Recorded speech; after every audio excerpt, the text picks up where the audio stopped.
계십니다. 그렇게 한번 인사하십시다. 아멘. 여러분 모두에게 하나님의 놀라운 계획이 있는 줄로 믿습니다. 아멘. 이 도시와 이 도시를 자유케 하라 말씀하셨기에 또 교회를 쓰시고 여러분을 쓰실 줄로 믿습니다. 아멘. 하나님께서 모세에게 애굽에 들어가서 이스라엘 백성들을 설득하고 또 바로를 설득해서 이스라엘 백성들을 애굽에서 탈출시켜야 된다라고 하는 하나님의 말씀 앞에 모세가 이리 대답하는 거예요. 하나님, 저는 본래부터 말을 잘하지 못합니다. 이렇게 대답을 합니다. 모세가 말을 잘 못합니다라고 말한 이유가 있어요. 있는데 여러분 본래부터 말을 잘하지 못합니다 할 때 이 본래라는 단어 있죠. 이게 이제 히브리어로는 테몰이라고 합니다. 테몰이라고 하는데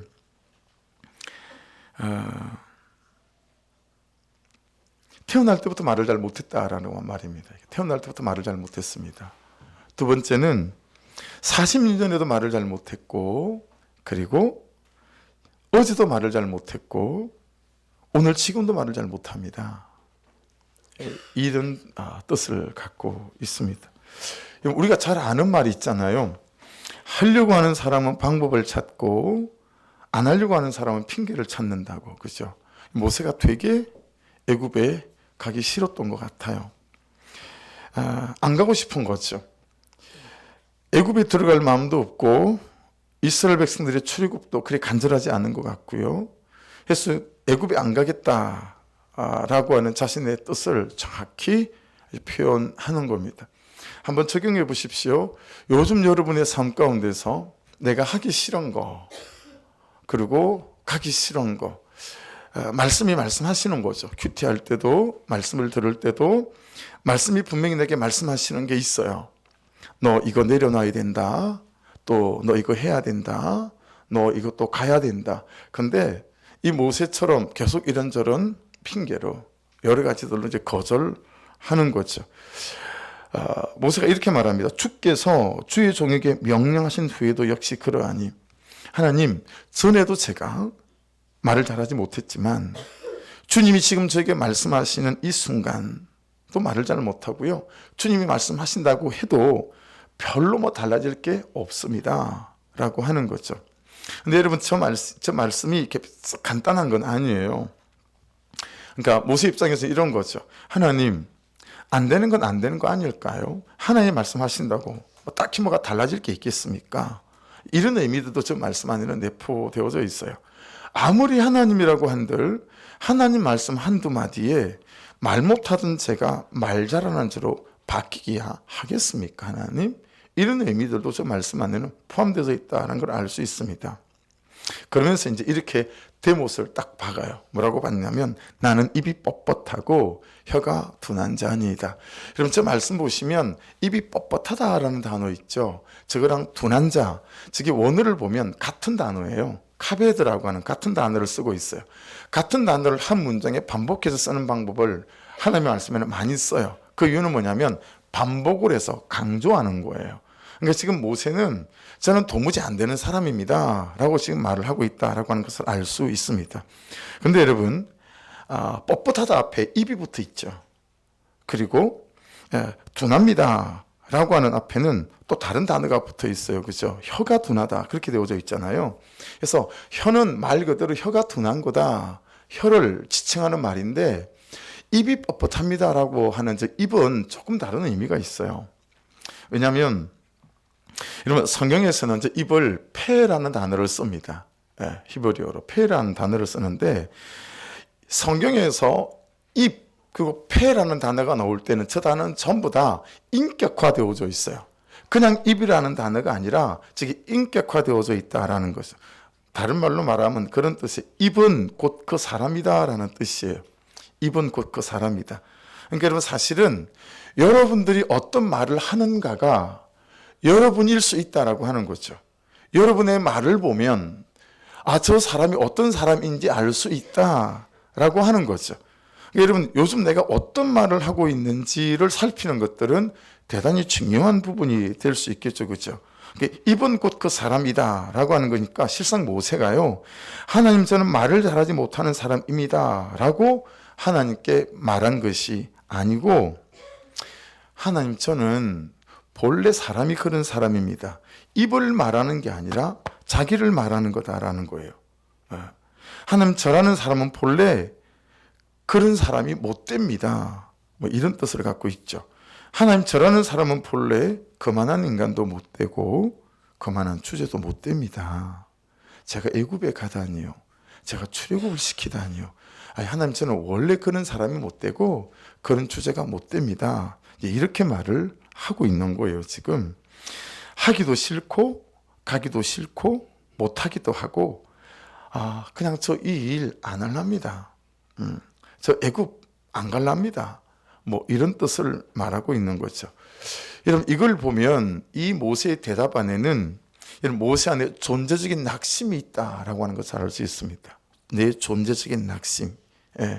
이게 뭔 얘기예요? 여러분, 40년 전에 40살 때 한번 해보려고 했잖아요. 더더구나 그때는 여러분, 학문도 잘 배웠고 젊은 나이잖아요. 거기다가 여러분, 역사적으로 세계사에 이때 바로는 아들이 없었어요. 그러니까 이 바로의 공주는 무남 동녀예요. 그 무남 동녀의 양아들 아닙니까?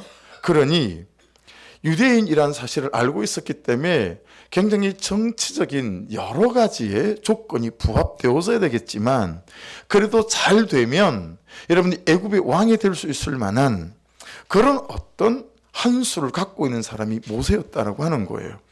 그런 자기가 뭔가 해보겠다고 열정을 가지고 덤볐다가 되어지거란 건 사람 죽인 살인자밖에 안 됐고, 그리고 도망자 되어졌죠. 여러분 생각해 보세요. 40살 넘은 남자가요, 장인 집에서 40년 동안 양치고 있으면 대단했던 사람도 위축될 수밖에 없어요. 그렇지 않겠어요? 학문 배웠던 게 뭐 다 남아 있겠어요? 그 40년의 세월이 정말 시골의 촌부가 되게 만들 수 있을 만한 충분한 시간 아니겠어요? 낙심할 만하고 좌절할 만하고, 그러니까 모세 안에 존재적인 낙심이 가득했다라고 하는 것을 충분히 알 수 있는 대목이다라고 하는 거죠. 그러니까 이런 거예요. 세상이 볼 때 나는 실패자인 것 같은 거죠. 여기 우리가 참 많이 당하잖아요. 다른 사람의 시선들이 너무 중요하잖아요, 우리는. 그렇죠? 다른 사람이 나를 어떻게 볼까, 어떻게 말하는가, 여기에 우리가 굉장히 많이 좌우당하는 사람 아니겠습니까? 근데 사실은 모세가 모세 자신을 보더라도 나는 참 별 수 없는 사람인 것 같다라고 하는 자격지심이 모세 안에 있다라고 하는 걸 알 수 있습니다. 근데 여러분, 궁금하지 않아요? 정말 모세는 말을 잘 못하는 사람이었을까요? 여러분이 대단한 많은 핑계를 가지고 있잖아요. 하나님이 어떤 말씀을 하실 때, 그렇죠? 남편을 섬길 것에 대해서 남편에게 복종의 언어를 제발 쓰라. 그게 계속 지속적인 말씀의 요구 아니에요? 남편에게는 복종의 언어를 쓰라는 거예요. 그렇죠? 근데 우리가 얼마나 많은 핑계가 있습니까? 여러분, 남편들에게는 사랑의 언어를 쓰라는 거 아니겠어요? 그렇죠? 남편들아, 너희는 사랑의 언어를 써야 된다. 근데 우리가 아내들에게 사랑의 언어를 씁니까? 얼마나 폭력적이고 얼마나 혈기적이고 막 그렇습니까? 그렇죠? 이 성경의 요구에 우리가 순응하지 않잖아요. 그렇게 살지 못하는 수많은 핑계가 우리 가운데 있는 거예요. 그러면서 모세처럼 저 말을 잘 못해요, 저 입이 뻣뻣하고요, 혀가 두네요, 그렇게 말을 하는 것처럼 얼마나 많은 핑계가 있습니까? 근데 정말 모세가 말을 못하는 사람이었을까? 그러면 사도행전 7장 22절 말씀을 같이 한번 읽어보겠습니다. 시작. 모세가 애굽 사람의 모든 지혜를 배워 그의 말과 하는 일들이 능하더라. 여러분, 모세가 뽀롱이 났어요. 저 말씀을 보면 모세가 말 못하는 사람이 아니에요. 여러분, 저기의 말은 저기 헬라어이기 때문에 신약 성경이라 로고스라는 단어예요. 로고스인데요, 원어 성경 사전에 있는 그대로 여러분에게 소개를 좀 해드릴게요. 자, 몇 가지가 되는데, 첫 번째, 저 말 로고스의 뜻이 뭐냐면 이야기, 연설, 말로서의 설명이에요.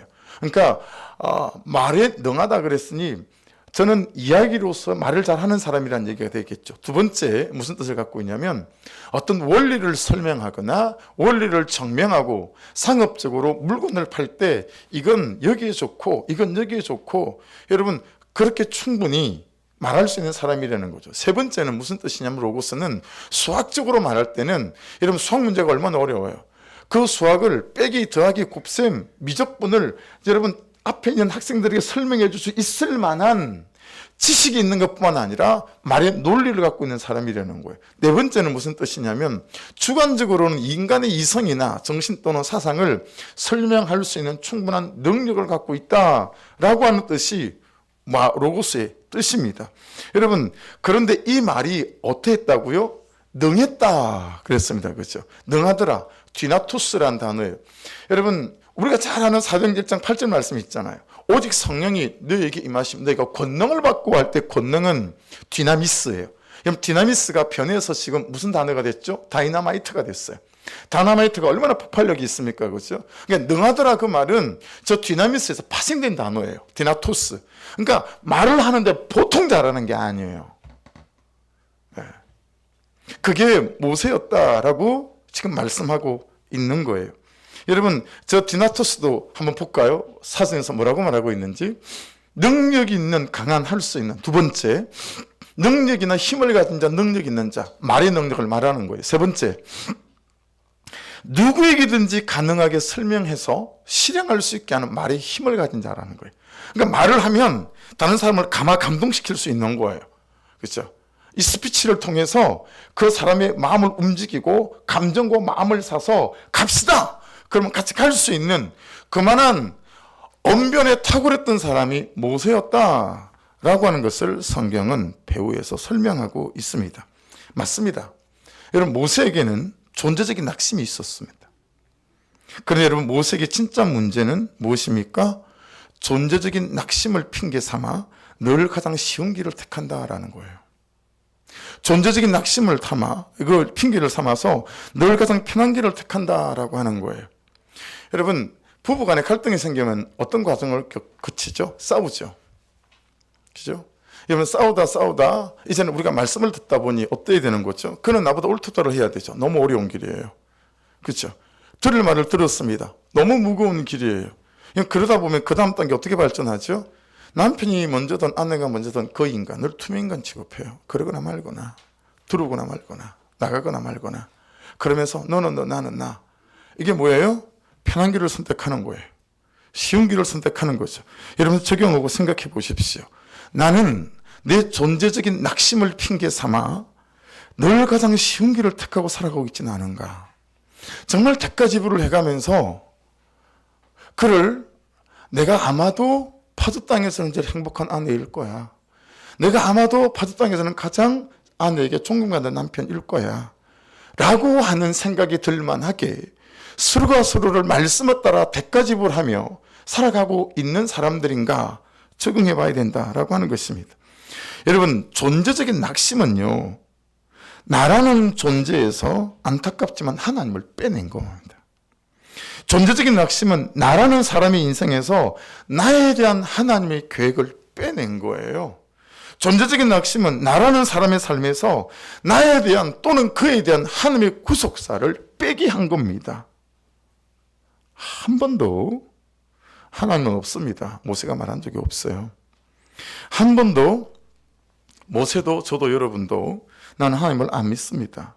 한 적이 없고 사실은 말끝마다 일끝마다 숨 쉴 때마다 하나님은 없습니다 라고 말한 적이 없는 것 같은데 실상은 어쩌면 우리는 단 한 번도 하나님을 제대로 믿어본 적이 없이 지금 하나님을 믿고 있는지도 모른다라고 하는 거죠. 여러분 실패 좀 했다고 나는 하나님의 계획이 없는 사람입니까? 여러분 보세요. 토기를 만드는 사람은 물리 위에다가 진흙을 올려놓고 토기를 만들잖아요. 근데 하나님은 사람을 물리 위에서 만들지 않으세요. 하나님은 어디 위에서 만드냐면 실패 위에서 만드세요. 하나님은 반드시 실패 위에서 사람을 만들어 갑니다. 다만 그 실패라는 물레 위에 내가 하나님을 놓지 않고 있을 때 하나님 그 실패를 통해서 놀라운 하나님의 사람을 만들어가는 줄로 믿습니다. 여러분, 다윗이라는 사람이 13년의 광야 생활을 통해서 사람이 만들어졌거든요. 그런데 저는 13년의 광야 생활보다 결정적으로 다윗이 만들어진 어느 한 장면이 있다고 개인적으로는 믿어요. 그 장면이 이 장면입니다. 사무엘하 12장 13절인데요. 다윗이 나단에게 이르되 내가 여호와께 죄를 범하였노라 하며 나단이 다윗에게 말하되 여호와께서 당신의 죄를 사하셨나니 당신이 죽지 아니하려니와. 다윗이 밧세바와 간통을 했어요. 몇 날이 지났는데 밧세바한테 어떤 연통이 왔냐면 어떡하죠? 제가 임신을 하게 됐어요. 다윗이 마음이 너무 급한 거예요. 머리가 복잡하게 막 돌아가는 거예요. 큰일 났다. 이게 만일에 알려지면 이 백성들이 나를 얼마나 하나님의 사람이라고 존경하고 인정하는데 이제는 내 모든 명성과 거룩함이 다 내동댕이 치게 생겼구나. 그래서 여러분, 다윗이 어떻게 하죠? 편지를 써요. 그리고 전쟁에 나가 있는 요압 총사령관에게 우리아 장군을 급히 돌려보내라. 밧세바의 남편을. 그래서 우리아가 급히 왔어요. 야, 네가 너무 수고하고 애쓴다 소리 들었거든. 내가 일주일 휴가를 줄 테니 좀 집에서 쉬었다가 다시 전쟁터로 가거라. 다윗의 의도가 뭐예요? 이 밧세바 속에 있는 뱃속에 있는 아이를 우리아의 아이로 둔갑시키려고 하는 완전 범죄를 꿈꾸는 거였죠. 근데 여러분, 우리아가 얼마나 충성스러운 괜찮은 사람이었냐면 내 상관과 내 동료와 부하 장수들이 전쟁터에 피를 흘리고 죽어가고 있는데 내가 어떻게 집에 들어가 아내와 따뜻한 침대에서 동침을 하겠습니까? 그리고는 여러분, 왕궁에서 왕궁 문지기와 성벽 밑에서 노숙을 해버리는 거예요. 3일 동안. 그래서 여러분, 다윗이 다시 편지를 요압 총사령관에게 써요. 여차여차하게 야, 이 우리아를 특별히 부대를 편성해서 적진 깊숙이 침투시켰다가 요압만 적진에 남겨두고 후퇴해서 우리아를 죽이려는 거죠. 너무너무 계획적으로, 너무너무 의도적으로 그렇게 해서 다윗이 우리아 장군을 죽입니다. 그리고 얼마 지나지 않아 밧세바를 자기 왕궁으로 데려와 자기 처로 삼게 되어지죠. 여러분, 하나님이 한참을 시간을 주셨어요. 왜냐하면 이 밧세바가 출산할 때쯤이었으니까요. 예. 그럼 9개월, 10개월 시간이 지났겠죠. 하나님이 나단 선지자를 보냈어요. 그리고 나단 선지자를 통해서 다윗의 죄를 알게 하셨죠.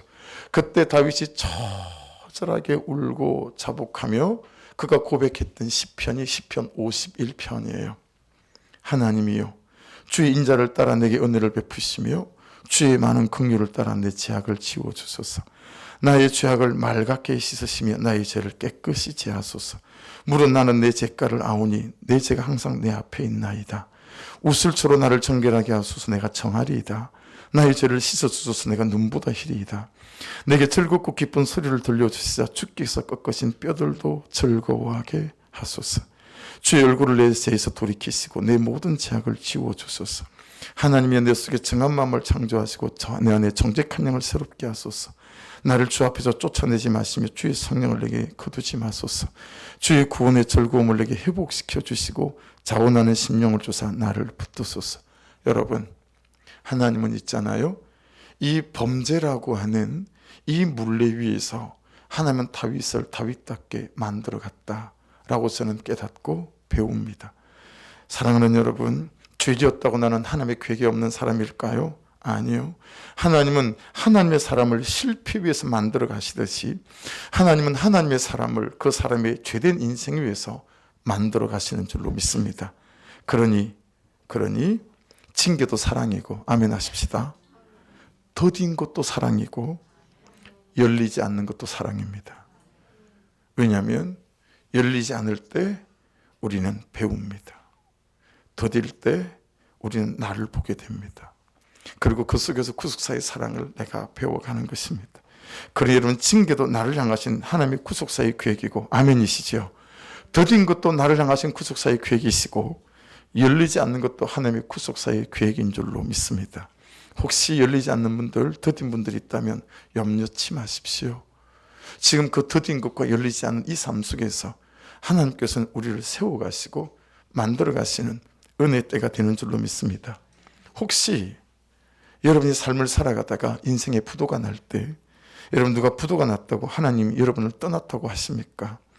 누가 병이 찾아왔다고 하나님이 여러분을 버렸다고 하십니까? 이 부도라고 하는 사건 위에, 이 병이라고 하는 사건 위에서 하나님은 나를 향하신 하나님의 구속사를 한치도 놓침이 없이 써내려가고 계신 줄로 믿습니다. 맞습니다. 모세에게는 존재적인 낙심이 있었어요. 근데 여러분, 모세에게 진짜 문제는 무엇입니까? 존재적인 낙심을 핑계 삼아서 늘 가장 쉬운 길을 택한다는 거예요. 존재적인 낙심을 핑계 삼아 늘 가장 편한 길을 택한다는 거예요. 존재적인 낙심을 핑계 삼아 시작을 하지 않는다라고 하는 것입니다. 왜냐하면 보세요. 우리가 좀 살아봤어요. 그래서 말씀이 말씀하신 대로 적용하고 순종하면 어떤 대가 지불을 해야 되는지 우리가 너무 잘 알고 있기 때문입니다. 얼마나 내 자존심이 더 땅바닥에 그냥 나뒹굴어야 되는지 너무 잘 알기 때문에 그런 것입니다. 한 번도 내 입으로 하나님은 없습니다 말한 적도 없고, 한 번도 나는 하나님을 안 믿습니다 마음으로 고백한 적도 없지만, 사실은 우리가 하는 짓을 보면 말끝마다 일끝마다 숨 쉴 때마다 하나님은 없습니다, 나는 하나님을 단 한 번도 믿고 살아온 적이 없습니다 한 것과 똑같다라고 하는 거예요.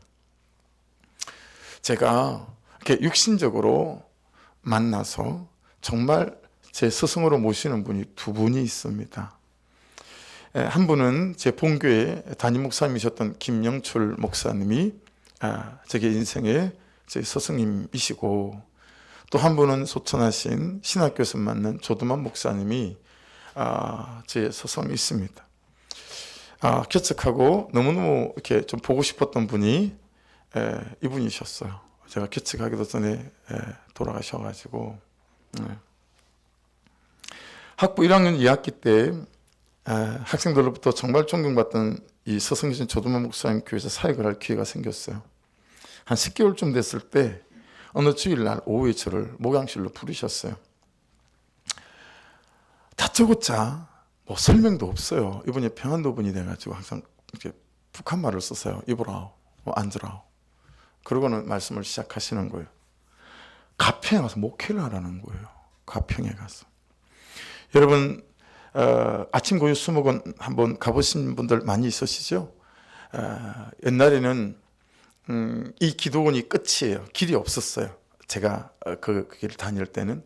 그 뒤로 건국대 교수님 세 분이 이제 땅을 사서, 산을 사서 길을 만들어서 여기서도 한 몇 킬로를 더 들어간 다음에 아침 고유 수목을 만든 거예요. 거기에서 지금도 가면 교회가 빨간 벽돌로 너무 잘 지어놨어요. 예쁘게. 그 가평에 가서 목회를 하려는 거예요.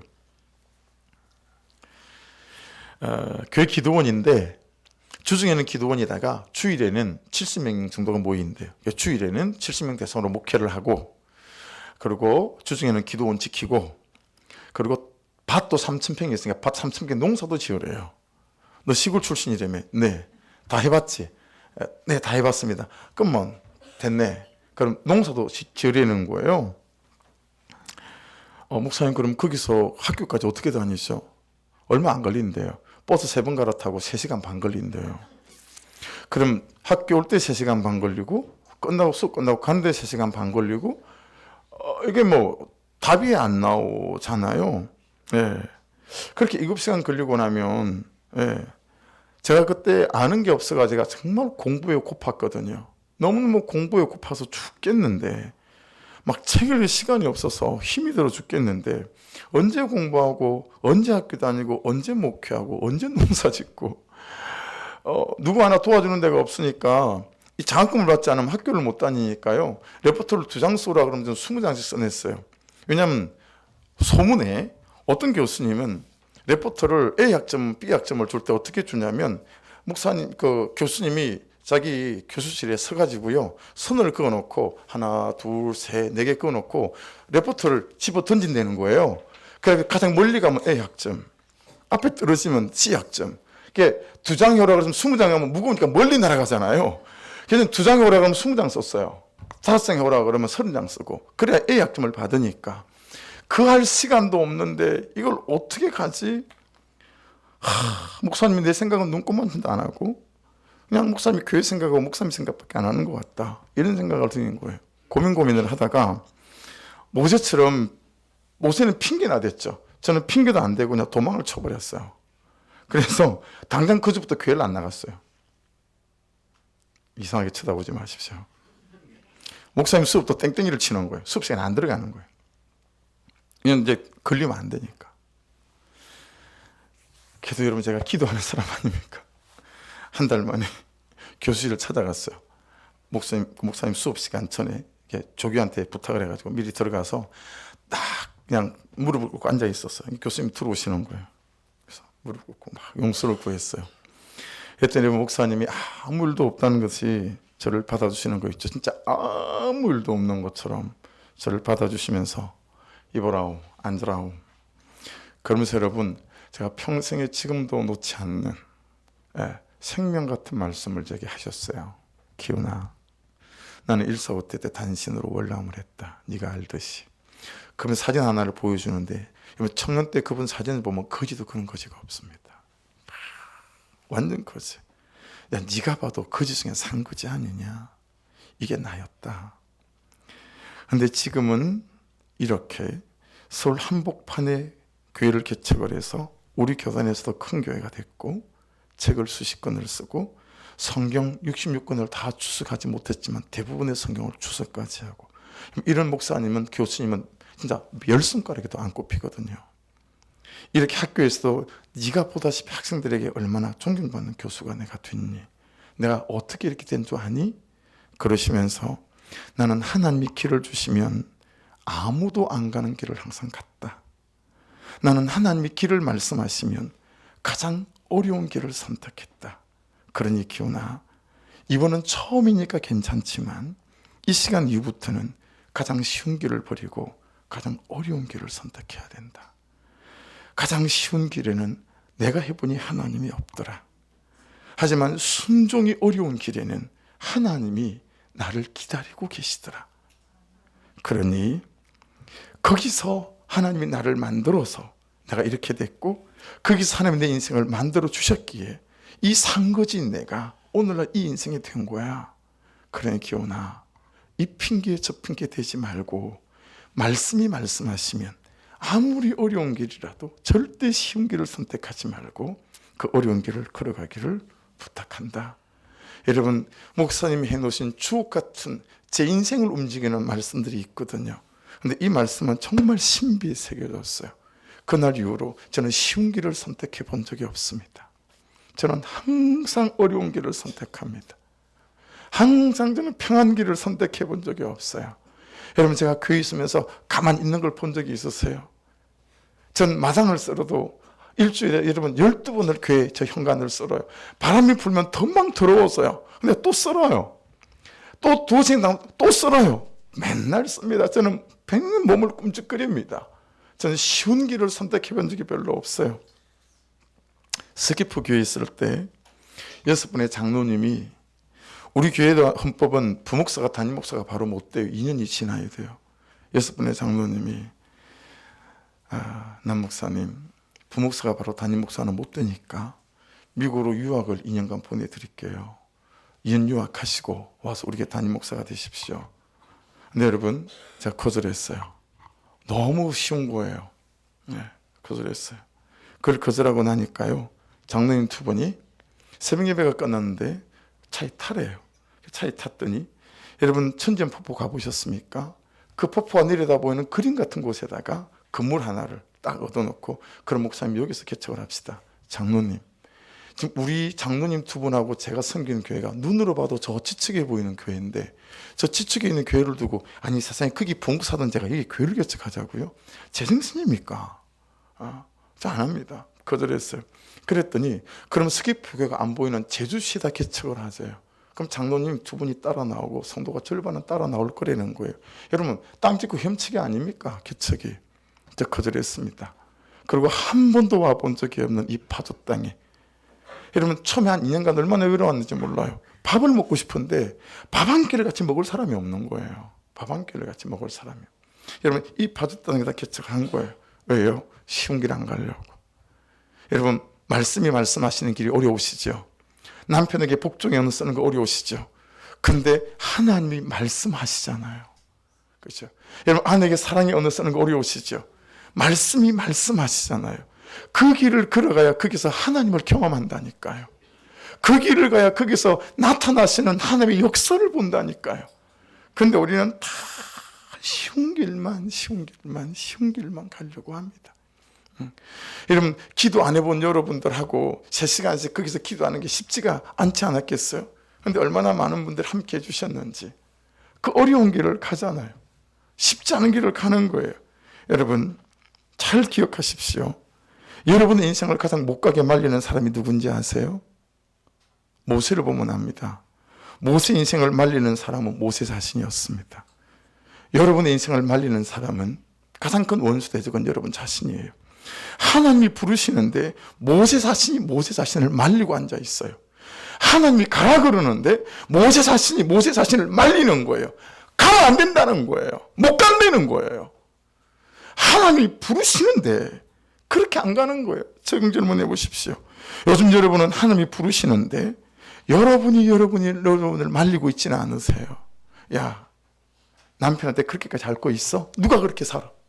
야, 아내한테 그렇게 살 거 있어? 누가 그렇게 살아? 아무도 그렇게 안 살아. 그리고 여러분은 여러분을 스스로 말리고 있지 않습니까? 나는 늘 가장 쉬운 길을, 편한 길을 선택하고 살았다. 이 고백이 사실 여러분의 고백 아닙니까? 가만가만 묵상 올라온 거예요. 하나님이 싸움을 끝내시기까지 보좌 앞에 앉는 것, 삶의 자리를 지키는 것이 내가 할 싸움이라고 하셨지. 안 바뀐다, 안 된다 하기 전에 내가 하나님 앞에 얼마나 머물고 씨름하고 있는지 돌아보게 된다. 그것이 곧 내가 해야 될 싸움이라고 하신다. 엄마로서 주부로서 맡겨진 자리가 나는 왜 이리도 부담스럽고 도피하고만 싶은 건지, 안 할 수만 있다면 안 하고 싶고 누군가 대신해 줄 수만 있다면 맡기고 싶은 나의 심각한 모습이 현 주소인 내 삶이다. 나에게 허락하신 삶의 자리를 감사하고 기쁘게 감당하고 싶은데 그게 안 되니 순간순간 죄책감이 밀려오고 자괴감이 든다. 부끄럽지만 나의 이런 문제들을 가지고 하나님 앞에 머물러 하시니 순종하자. 하나님이 내 모습을 온전히 다루실 때까지. 할렐루야. 제가 이게 가만가만 읽다가 너무 은혜가 됐어요. 여러분 토시 하나 안 틀리고 모두 제 고백인 거 있죠. 여러분 토시 하나 안 틀리고 여러분의 고백 아닙니까? 아버지로 사는 거. 이야, 참 어렵습니다. 네. 어쩌다가 가만가만을 만나가지고 그리고 아버지로 살라니까 더 어렵습니다. 미칠 것 같습니다. 남편으로 사는 거. 네. 그냥 아내가 좀 은혜가 좀 있는 것 같아가지고 내가 혼자 살고 싶어 그랬다가 죽었다 살아날 뻔했죠. 남편으로 사는 게 쉽습니까? 아내로 사는 건 쉽습니까? 엄마로 사는 건 여러분 쉽습니까? 그 누구의 가족으로 살고 여기에 또 하나를 보태면 그리스도인으로 산다는 거, 목사로 산다는 거. 여러분 하나님이 맡긴 자리가 얼마나 부담스럽고 도망가고 싶습니까? 안 할 수만 있다면 안 하고 싶고 누군가 대신해 줄 수 있다면 그냥 떠맡기고 싶은 거 아니겠어요? 근데 여러분 생각해 보세요. 가평에 가서 목회해라. 그 말이 목사님에게 쉬웠겠어요? 그렇죠? 여러분 저는 이 강대상 누구에게 아무에게나 자주 함부로 내주지 않습니다.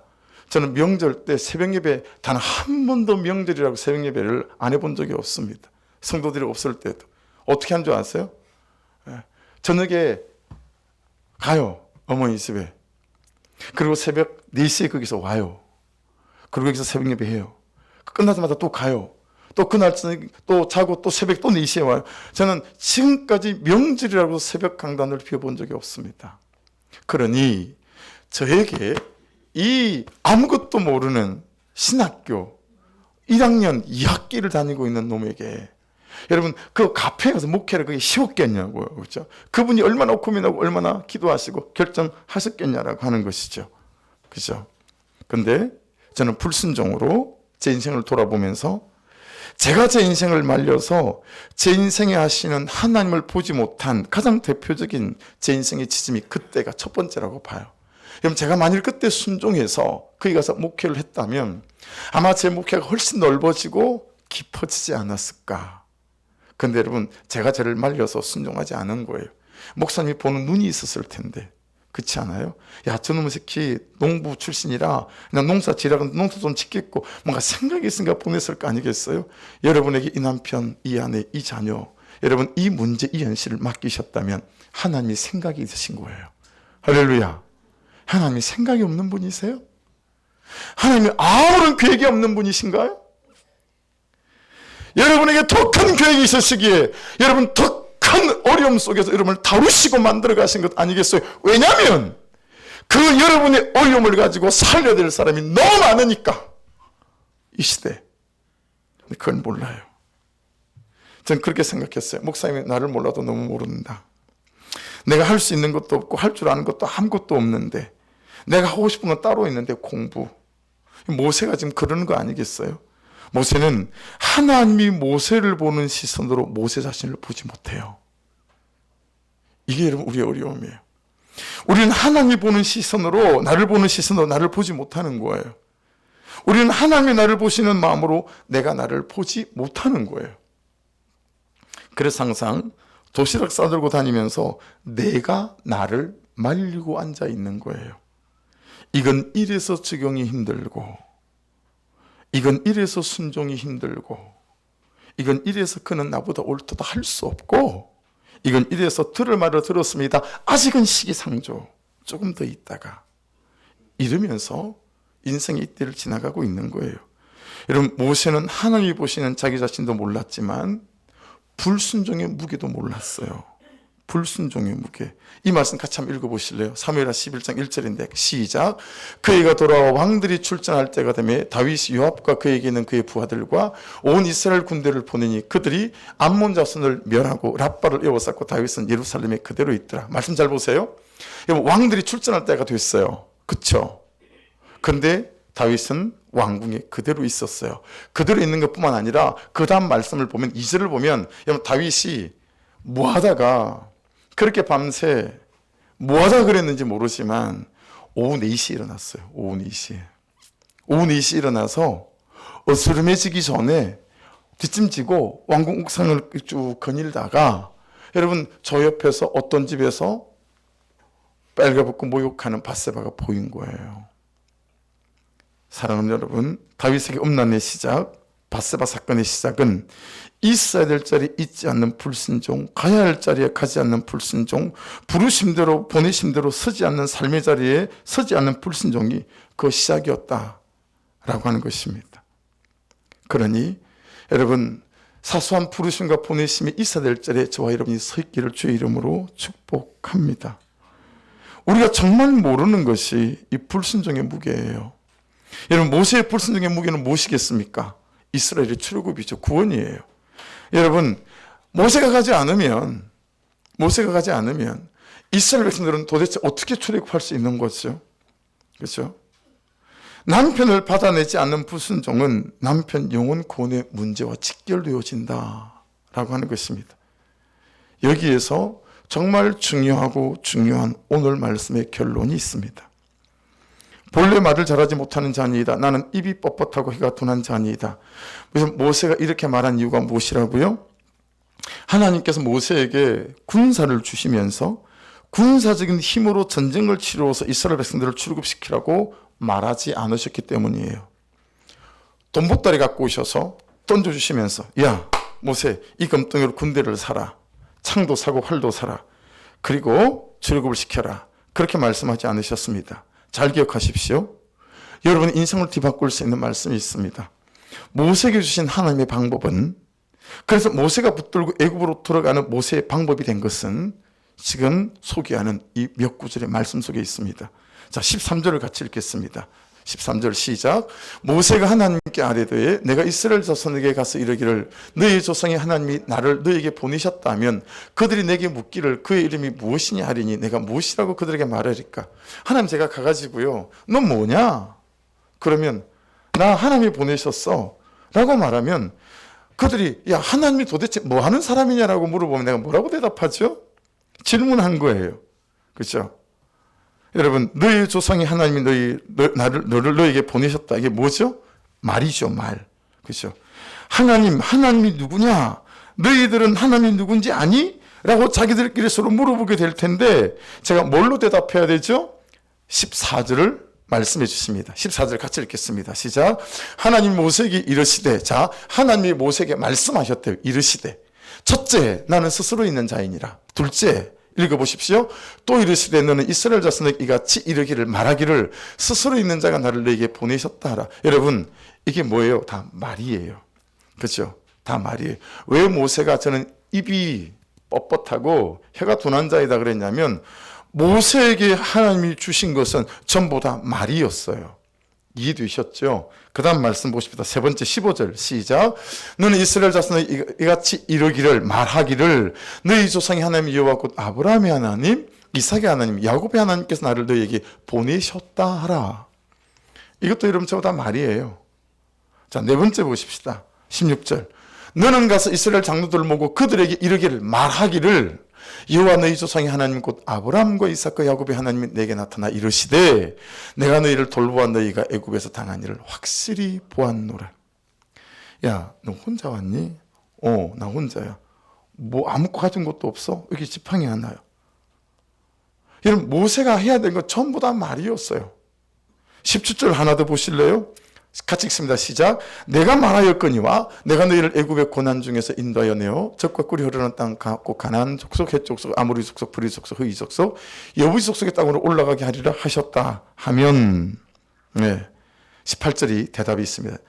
그들이 내 말을 들으리니 야 가서 말해라. 그럼 네 말을 들을 거다 라는 거예요.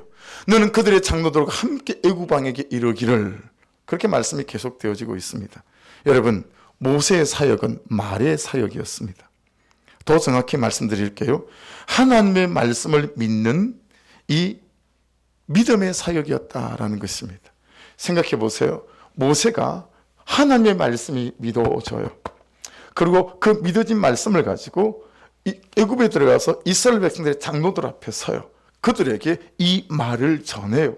야, 근데 여러분 아시죠? 딱 보기에 야, 저 인간이 뭐 출애굽을 위해서 왔다는데 저렇게 덜 떨어져 보이고 그리고 가진 거 하나도 없이 왔고, 근데 여러분 이 모세의 눈과 이 모세의 얼굴과 이 모세의 입에 가슴에서 터져나오는 웅장한 말들이 그냥 하나님이 지금 여기 나와 함께하고 계신다 라고 하는 말 속에 여러분 하나님의 임재와 역사하심이 느껴지는 거죠.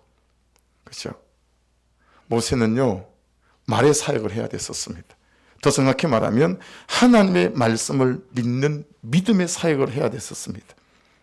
그것이 모세의 일이었습니다. 저를 보시겠어요? 그리고 여러분의 일이기도 합니다. 그래서 오늘 설교 제목을 모세의 일, 그리고 나의 일 이렇게 잡았습니다. 여러분, 모세의 일과 그리고 여러분의 일, 저의 일은 뭐냐면 이 하나님의 말씀을 믿는 믿음이라는 것입니다. 먼저는 하나님이 모세에게 하신 하나님의 말씀을 모세가 들어야 하고 들은 말씀을 믿어야 하고 그 믿어진 말씀을 그대로 전해야 했었습니다. 그러니 모세의 사명은 하나님의 말씀을 듣는 것이었습니다. 그것이 하나님의 일이었습니다. 저를 보시겠어요? 여러분, 우리에게 가장 긴급하고 중요하고 가장 먼저 해야 될 일은 뭐냐면 하나님의 말씀을 듣는 것입니다. 우리의 가장 큰 기적은 하나님의 말씀이 들리는 것입니다. 여러분에게 말씀이 들리고 말씀이 믿어진다면 여러분은 다 가진 것입니다. 할렐루야. 순종이 안 되는 것은 세 번째 문제, 네 번째 문제, 적용이 안 되는 것은 100번째 문제고, 먼저 우리에게 가장 큰 기적은 말씀이 들리는 거예요. 그 말씀이 믿어지는 거예요. 이게 가장 첫 번째 일이에요. 여러분, 모세의 사역은 하나님의 말씀을 믿는 것이었습니다. 그것이 모세의 부르심이었습니다. 뭐 대단한 부르심, 보내심 얘기하는데 아니에요. 그런 거 없어요. 여러분, 우리의 가장 놀라운 부르심은 하나님의 말씀을 믿는 거예요. 여러분, 모세의 사역은 하나님의 말씀을 사는 것이었습니다. 별 인생 없습니다. 별 인생 없어요. 여러분, 그냥 그날 주신 말씀을 가지고 그날 하루를 살아내는 거, 이것이 여러분 모세의 보내심이었습니다. 모세의 사역은요, 하나님의 말씀을 전하는 것이었습니다. 그것이 모세의 삶이었다라는 거예요. 애굽에 보내면서 하나님은 모세에게 군대를 주지 않으시고 말씀을 주셨습니다. 오늘을 사는 우리에게 하나님은 매일 말씀을 주십니다. 아멘 하십시다. 그 말은 무슨 뜻이에요? 그 말은 말씀이 군대라는 거예요. 말씀이 군사라는 것입니다. 할렐루야. 말씀이 힘이고요. 말씀이 하나님의 계획이고요. 말씀이 하나님의 방법이었다라고 하는 뜻입니다. 여러분, 오늘을 사는 우리에게 말씀은 내가 내 삶을 살아내는 힘입니다. 여러분, 매일 큐티의 말씀이 여러분의 계획이고 그리고 여러분을 향한 하나님의 방법인 줄로 믿습니다. 다시 분명히 말씀드립니다. 여러분, 저를 보시겠어요? 우리는 하나님을 믿지 않아요. 착각하면 안 돼요. 우리 예수 그리스도를 믿지 않아요. 우리는 말씀이 말씀하시는 하나님을 믿습니다. 할렐루야. 말씀이 말씀하시는 예수 그리스도를 믿습니다. 아멘 하십시다. 너무 많은 그리스도인들이요, 성경에 없는 하나님을 믿어요. 그래가지고 자기 하고 싶은 대로 살아요. 여러분, 하나님을 믿는다고 말하죠. 순거짓말이에요. 자기 하나님을 믿어요. 성경에는 남편을, 아내를, 부모님을, 자식을 그리 대하라고 말씀한 데가 없어요. 그런데 우리는 말씀이 말씀하시는 하나님 안 믿고 내가 만든 하나님을 믿어요. 내가 만든 예수 그리스도를 믿어요. 다 내 뜻대로 내 방식대로 다 살잖아요. 그렇죠? 내가 생각하는 하나님이 따로 있고 내가 추측하고 내가 이해하고 내가 상상하는 내가 만들어낸 하나님이에요. 다시 이 말씀을 정확히 읽고 신비에 새기십시다. 요한복음 1장 1절 시작. 태초에 말씀이 계시니라. 이 말씀이 하나님과 함께 계셨으니 이 말씀이 곧 하나님이시니라. 아멘 하십시다. 몇 절 내려가면 14절에는 이렇게 말씀하십니다. 시작. 말씀이 육신이 되어 우리 가운데 거하심에 우리가 그의 영광을 보니 아버지 독생자의 영광이요 은혜와 진리가 충만하더라. 예수 그리스도가 말씀이고 말씀이 예수 그리스도라고 말씀하고 있습니다. 그러니 여러분, 하나님을 믿지 마시고 예수 그리스도를 믿지 마시고 내가 만들어낸 말씀이 말씀하시는 하나님과 말씀이 말씀하시는 예수 그리스도를 붙잡을 수 있기를 주의 이름으로 축복합니다. 정말 인생을 역전시킬 수 있는 중요한 말씀 한 구절을 소개하고 말씀을 정리하려고 합니다. 마태복음 14장인데 같이 큰 목소리로 같이 읽겠습니다. 시작. 제자들이 그가 바다 위로 걸어오심을 보고 놀라 유령이라며 무서워하여 소리 지르거늘 예수께서 즉시 이르시되 안심하라 나니 두려워하지 말라. 베드로가 대답하여 이르되 주여 만일 주님이시거든 나를 명하사 물 위로 오라 하소서 하니 오라 하시니 베드로가 배에서 내려 물 위로 걸어서 예수께로 가되. 여러분, 물 위를 걷고 싶으십니까? 딱 우리가 물 위를 걷고 싶을 일이 있겠어요, 그렇죠? 저 말씀은 여러분 인생에서 기적을 보기 원하시고 여러분 인생 속에서 내 남편이 변하고 내 자녀가 변하고 내 삶이 변하는 걸 보고 싶으십니까? 제가 그 질문을 드린 거라고 할 수 있겠죠. 내 삶에서 하나님의 역사를 보고 싶으십니까? 물 위를 걷고 싶다면 여러분, 말씀을 믿는 믿음으로 배에서 나와야 합니다. 따라합시다. 물 위를 걷고 싶다면 말씀을 믿는 믿음으로 나의 배에서 나와야 한다. 여러분, 물은 파도도 있지만 깊이도 있지만 지금 물 위에는 누가 있죠? 예수 그리스도가 계십니다. 그렇죠? 예. 그래서 그 예수 그리스도가 계시기 때문에 여러분, 그 배에 웅크리고 앉아 있으면 물 위를 걸을 일이 전혀 없겠지요. 적용 질문 해볼게요. 여러분의 배는, 나의 배는 무엇인가? 하나님을 신뢰하지 못하도록 만드는 두려움이라는 배, 안락이라는 배, 평안함이라고 하는 배, 자존심이라고 하는 배, 이기심이라고 하는 배. 그 배에서 하나님이 말씀하신 대로 물로 뛰어들지 않는 거예요. 대가지불하기 싫으니까. 말씀을 믿는 믿음이 없는 거예요. 당신은 어떤 영역에서 배 밖으로 나오라는 부르심을 입었습니까? 어떠세요? 요즘 여러분은 어떤 배에서 그만 뛰어나오라고 말씀하시죠? 근데 여러분은 뛰어나오십니까? 신용이라도 하십니까? 아니면 이 핑계 저 핑계 하면서 계속 그 배에 머무르고 계십니까? 여러분, 예전부터 따라다니는 여러분의 실패는 무엇입니까? 그래서 그때마다 누구를 원망하고 끝냈습니까? 아니면 나와 하나님과의 관계를 살피기는 하기는 했습니까? 내가 뛰어들지 못하는 이유가 그 사람 때문이 아니라 나와 하나님과의 관계 안에서 말씀을 믿는 믿음이 없어서 못 뛰어드는 거죠. 여러분, 베드로는 보세요. 주님, 제가 뛰어들어도 가라앉지 않을 거라고 말씀해 주세요. 그리고 조건을 한 5가지를 거는 거예요. 이 조건, 이 조건, 이 조건, 이 조건, 오케이. 사인 주시면 뛰어들겠습니다. 그러지 않았습니다. 그죠? 근데 너무 많은 사람들이 신앙생활을 그렇게 하죠.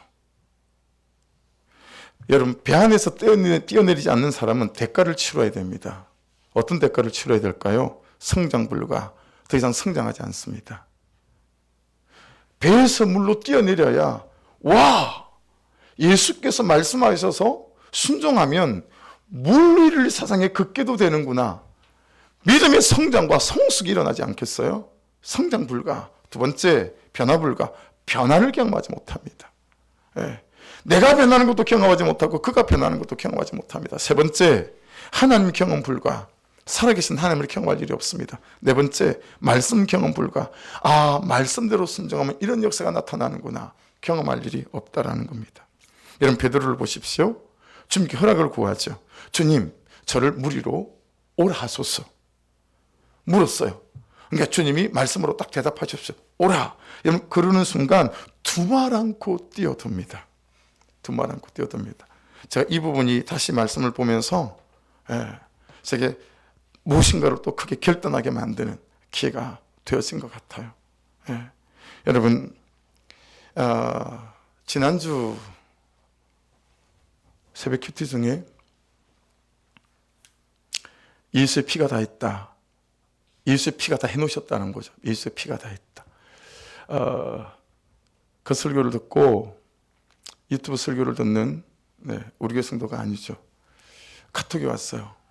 목사님, 제가 이 설교를 반복해서 5번을 들었습니다. 그리고 하나님께서 내게 무슨 말씀하시는지 내가 깨닫게 되어졌습니다. 그냥 카톡인데 그냥 우는 목소리 같아요. 그리고는 뭘 요청하셨냐면, 그래서 정말 말씀을 붙잡고 기도하는 사람이 되고 싶다는 거예요. 그러면서 제가 기도 방송 얘기를 했더니, 목사님, 저에게도 염치 없지만 그 기도 방송 좀 보내줄 수 없을까요? 그러면 보자기에 잘 싸서 뒀다가, 교회가 너무 머니까 이분도 하루에 2번씩 꺼내서 그 보자기를 열어서 무릎 꿇고 자기가 정말 말씀을 믿는 믿음으로 기도하고 싶다라는 거죠. 여러분, 우리 가운데 이런 사모함들이 있어서 그런 결단과 적용들이 시작되어야 되지 않겠습니까? 여러분, 말씀은 여전히 우리에게 말씀하십니다. 할렐루야. 모세의 일은 그 말씀을 믿는 것이 모세의 일이고, 저와 여러분도 이 말씀을 믿는 것이 우리의 일인 줄로 믿습니다. 그러니 그 은혜를 구하셔야 됩니다. 그래서 말씀이 믿어지는 은혜를 구해야 됩니다. 말씀이 들리는 기적을 구해야 되고, 하나님 이 들린 말씀마다 삶으로 가져가 적용하고 순종해가는 쉬운 길, 편한 길을 선택하지 않고, 아무리 어려운 길이라도 말씀이 말씀하시는 그 길 가운데 제 인생이 가고 서고 방법을 붙잡게 도와주셔서 제 인생 속에 이 죄 위에서 실패 위에서 저를 만들어 가시는 그 하나님의 은혜를 경험하게 하여 주옵소서. 같이 기도하겠습니다. 같이 기도하겠습니다.